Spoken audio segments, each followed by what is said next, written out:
Megan! Megan, are you there? It's really important and urgent. Hurry up and answer me. Don't leave me hanging here. I'm sorry, I really don't have time to talk right now. I'm super busy with work and I can't afford any distractions. Busy? What are you talking about? I never see you leave the house. Aren't you just like a full-time housewife or something? You know, cooking, cleaning, taking care of the kids, that kind of stuff. How hard can that be? My brother must be very stressed and miserable to marry a useless wife like you. Hey, you watch your mouth. I've told you a bunch of times already that I work from home. I have a remote job as a web designer, and I have deadlines and projects to finish. And before you ask, yes, my husband and I basically make the same amount of money. We both have successful careers, and we're both very happy with our arrangement. Well, 1, who said I was going to ask? And 2, I really doubt that. I mean, isn't he a manager at some Fortune 500 company or something like that? Are you really trying to say that you make the same amount as someone with that kind of prestigious and high-paying job? Well, if that's true, then you guys must be really swimming in money over there, huh? Man, you better be lying or something, because I am so jealous right now if that's true. How about sharing a little bit of that with me? I wouldn't mind a weekly allowance, you know? Just a small token of your generosity. What are you talking about? Does that have anything at all to do with why you messaged me in the first place? You said you needed to talk to me about something important and urgent. What is it? Oh, come on. Don't change the subject. I know you got more money than you know what to do with. Why can't I have some too? You're my sister-in-law after all. You should help me out when I'm in need. Maybe because the money we have, we worked really hard to earn. We didn't just get lucky or inherit it from someone. We studied hard, got good grades, went to college, got degrees, applied for jobs, worked our way up the ladder, and saved up for our future. We didn't spend it on frivolous things or waste it on bad habits. We made smart choices and we're proud of them. I mean, I know you had that part-time job for a little bit while you were in high school, but have you ever even had a job after that? That's what I'm saying. That's why I need money, because I don't have a job and I don't want one either. They're boring and stressful and they take up all your time and energy. Besides, my boyfriend and I want to travel somewhere and we need money to do that. We want to see the world and have fun and enjoy life while we're young and beautiful. Then do what we did. Find a job, work hard, save up, and then you can go on your trip. That's how most people do it. Are you serious? But that's so lame. I could never do something as uncool as that. Are you calling having a job uncool? It's not that I disagree with you, but I really worry for your future if that's how you think of working. How are you going to support yourself when your boyfriend dumps you or when your parents stop giving you money? Well, duh. That's because I'm just going to marry rich and never have to worry about any kind of lame stuff like that. That's my dream and my plan.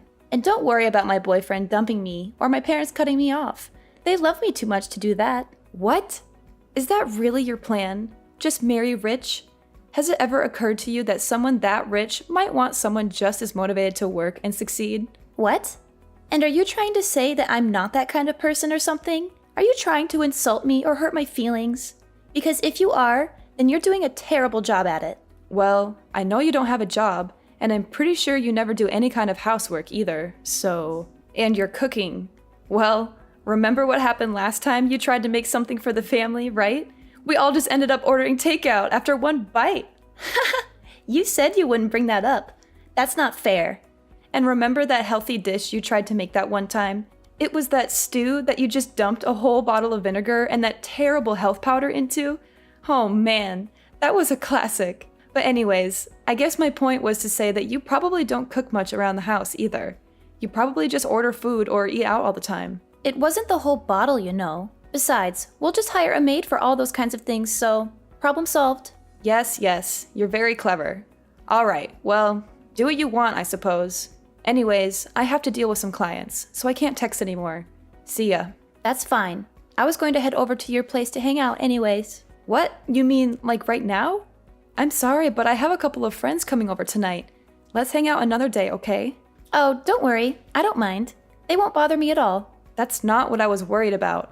I'm the one who's going to be bothered.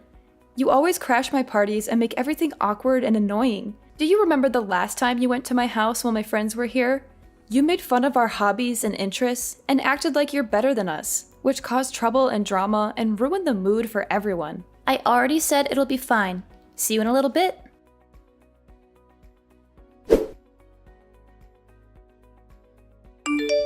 Flora, where are you right now? Where I am is none of your business. You are my sister-in-law, not my mother. It's not your duty to keep tabs on me and monitor my every move. I don't have time to argue with you. Tell me the truth. Did you sneak into my driveway and take the Ferrari that was parked there for a joyride? I need to know right now. Answer me. What's the big fuss? Why are you freaking out? It's no big deal.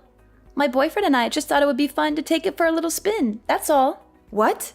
A spin, huh? Yep. The wind and sun just feel amazing.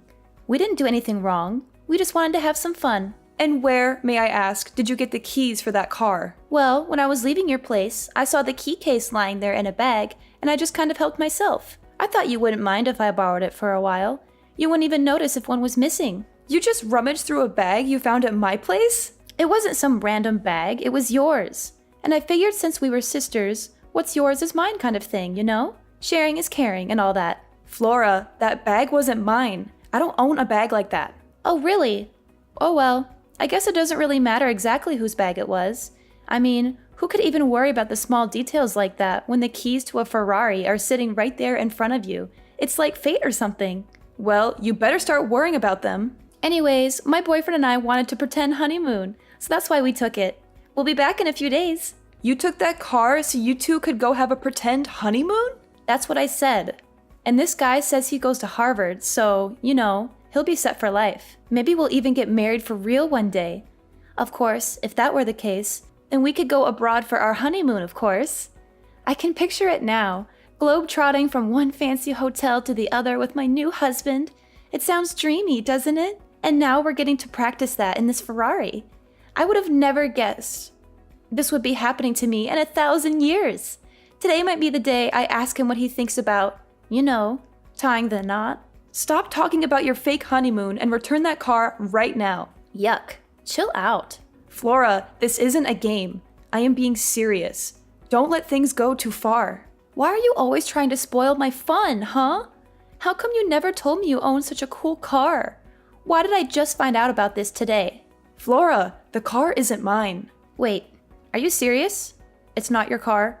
No, it belongs to one of my friends who was at my place when you came over. You're not talking about the one really poor-looking lady, are you? That lady is not poor in the slightest. Well, if she really was rich enough to afford this car, then how come she wasn't wearing any expensive clothes or anything when I was there, huh?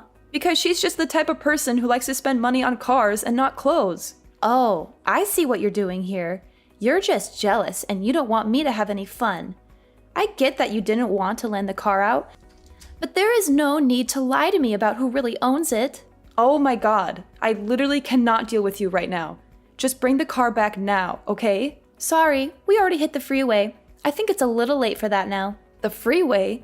Just where are you planning on taking it? Don't worry about it. Daniel is a great driver. It'll all be okay. Has he ever even driven a sports car like that before? Nope. He says it's his first time. And you took it on the freeway? I know. Isn't it so cool? Just bring that car back now, okay? How many times do I have to say this isn't my car? Why are you so stubborn? Nah, we're good. After all, we need to use this car to get around on our fake honeymoon. This isn't a game, Flora. I'm being serious. Oh, and one more thing. I borrowed your credit card. Hold on a second. You did what? Yeah, I borrowed your credit card. Why didn't you tell me about that either? I didn't know you were a black card holder. I thought they only gave those out to celebrities and famous people and stuff. You must be really rich and successful, huh? What do you mean black card? I don't have a black card. It's bad to keep lying to your sister-in-law like this, you know? You should be more honest and generous with me. After all, we're family, right? Wait, I am being serious. Do you have a problem with reading comprehension? That card is not mine. It belongs to someone else. Anyways, we'll be taking both your card and your car for our little escapade. We already stopped to get lots of clothes and other supplies for our trip with the card. And of course, we spared no expense and got all branded stuff. I think we've already spent like 20 grand or something. You've spent $20,000 using that card already? Yeah, and it doesn't seem like we're even scraping the limits of what this card can do. Who knew you could do so much with a black card?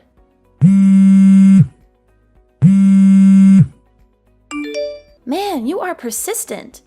Look, Megan, I'm trying to enjoy my fake honeymoon here, so I'm going to block you until we get back. Flora, you better not. Too late. Bye-bye.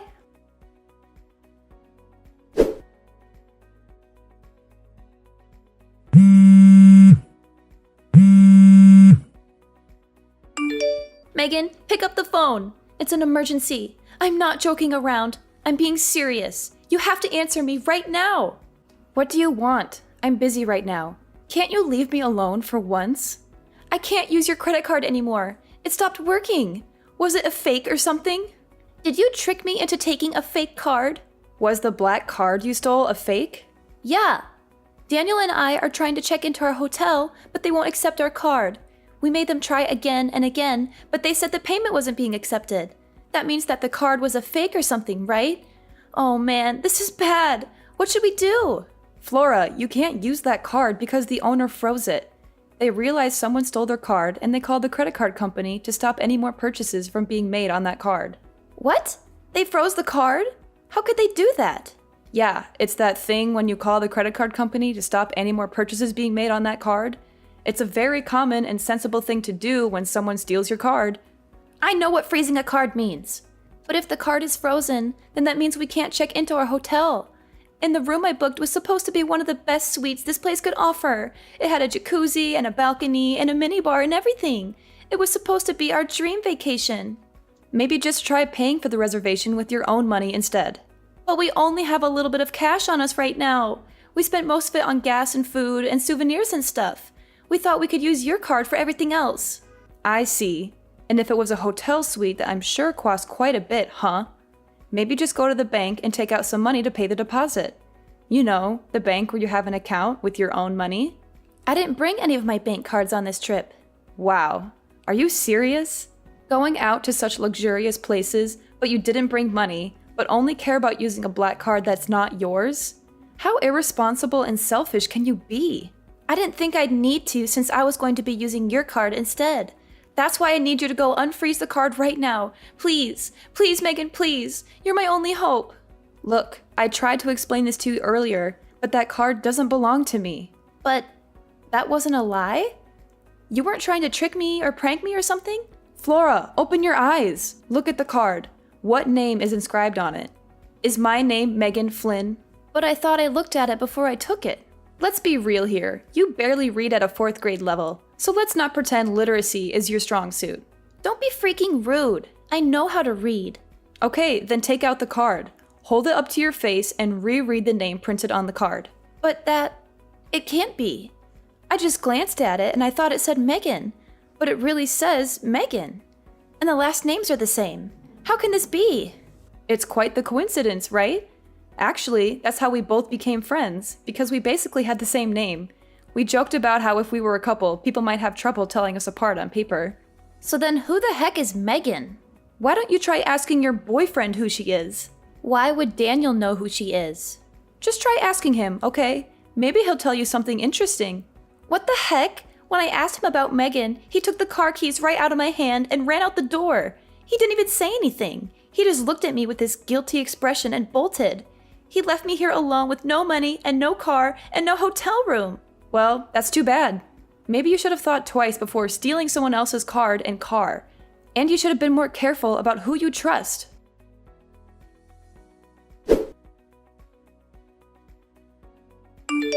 Hey Flora, were you able to catch Daniel in the end? Did you find out why he ran away from you like that? Well, you could say that, but the truth is that he just crashed the Ferrari. What do you mean he crashed it? How did that happen? Did he get chased by the cops or something? Right as he was trying to make his getaway, he got carried away, slammed on the pedal, and drove right into the parking lot fence. The front of the car has a little dent, but at least Daniel was totally fine. He didn't get hurt or anything. Do you realize what you've just done? What's the big deal? I just do not get you. I mean, just take it to the mechanic and it'll be fine, right? You're always freaking out over the tiniest stuff. It literally drives me crazy. You can't control my life. Look, I'm glad that your boyfriend was okay? But this is not just some little mistake. This is a huge mess.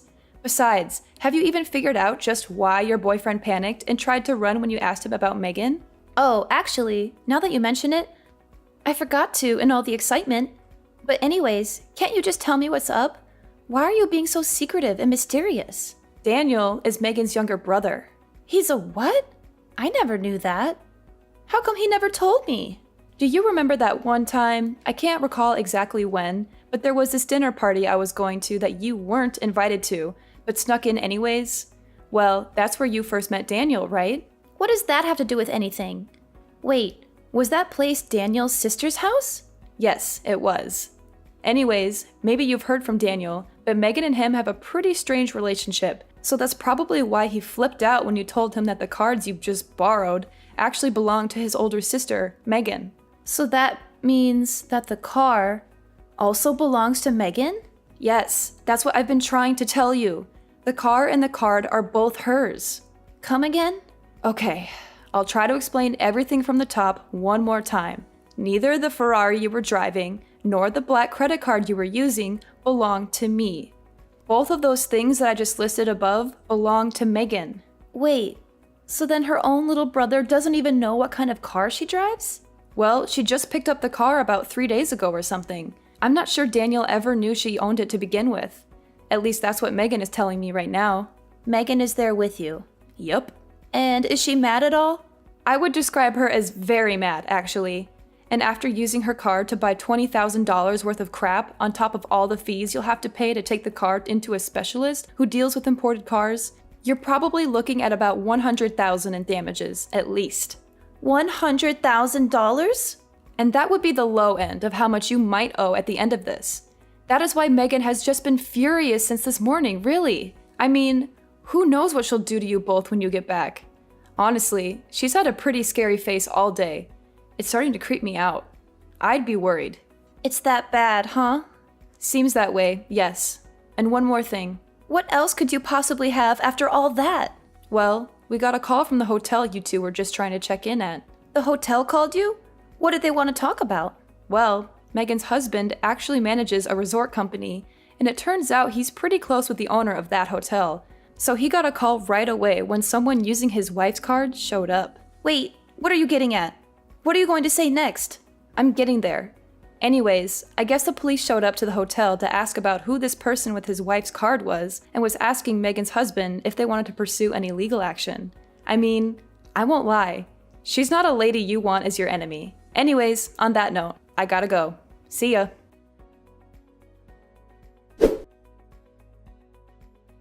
After dealing with the crashed car, Flora and Daniel finally came back home, both looking like dead men walking. They were exhausted, scared, and ashamed of what they had done.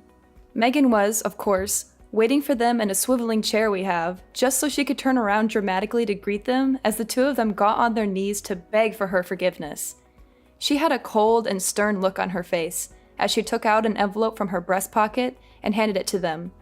Inside was an invoice for $70,000. Listed there were, of course, the goods purchased with her stolen card, as well as the estimated cost for the Ferrari repairs. Towards the end of the items, however, was also listed the repairs on the hotel parking lot's fence, which was destroyed in the accident, as well as a hefty fine for reckless driving. Megan told them they should both be grateful that she didn't call the police on them or sue them for damages. She said she was being generous and merciful by giving them a chance to pay her back. Now, Flora is working at one of Megan's husband's resorts. She has to do all kinds of menial and humiliating tasks, such as cleaning toilets, scrubbing floors, and serving rude guests. Meanwhile, Daniel had to drop out of college and find a job at a company owned by a friend of Megan's. He has to work long hours in a cubicle, doing boring and tedious paperwork. He also has to endure the constant mockery and harassment of his boss and coworkers, who know he is there only because of Megan's influence. She made sure to wish them both good luck in paying back every single dime they owe. She also said she would be keeping an eye on them and monitoring their progress. She still goes to check on the two of them periodically. I think she gets some kind of sick pleasure out of seeing them both work so hard for what they did to her. She always has a smug smile on her face when she visits them. She says she is just being friendly and supportive, but I know she is really enjoying their misery.